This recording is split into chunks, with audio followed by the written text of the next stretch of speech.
নওগাঁর মান্দায় বাংলাদেশ জাতীয়তাবাদী স্বেচ্ছাসেবক দল মান্দা উপজেলা শাখার উদ্যোগে তৃণমূল নেতৃবৃন্দের সঙ্গে কর্মী সভা 2025 অনুষ্ঠিত হয়েছে।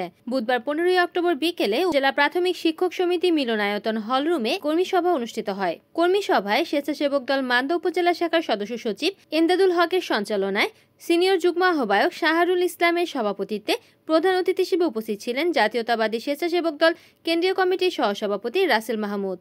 প্রধান বক্তা হিসেবে বক্তব্য রাখেন জাতীয়তাবাদী স্বেচ্ছাসেবক দল কেন্দ্রীয় কমিটির সহসাধারণ সম্পাদক মোকসেদুর রহমান আবির। কর্মী সভা উদ্বোধন করেন জাতীয়তাবাদী স্বেচ্ছাসেবক দল জেলা শাখার আহ্বায়ক শফিউল আলম টুটুল। অনুষ্ঠানে বিশেষ অতিথি হিসেবে উপস্থিত ছিলেন জেলা স্বেচ্ছাসেবক দলের সদস্য সচিব মোস্তাফিজুর রহমান মানিক, সিনিয়র যুগ্ম আহ্বায়ক দেওয়ান কামরুজ্জামান কামাল।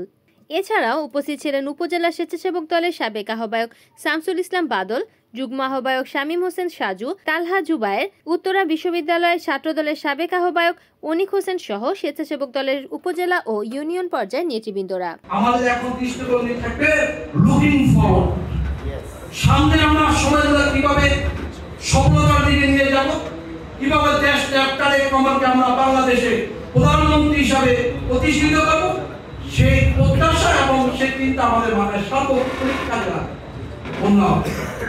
বন্ধুরা, আমার মান্দা উপজেলা আমরা রিপোর্ট করেছেন নওগাঁ প্রতিনিধি ওয়াসিম রাজু, NN TV।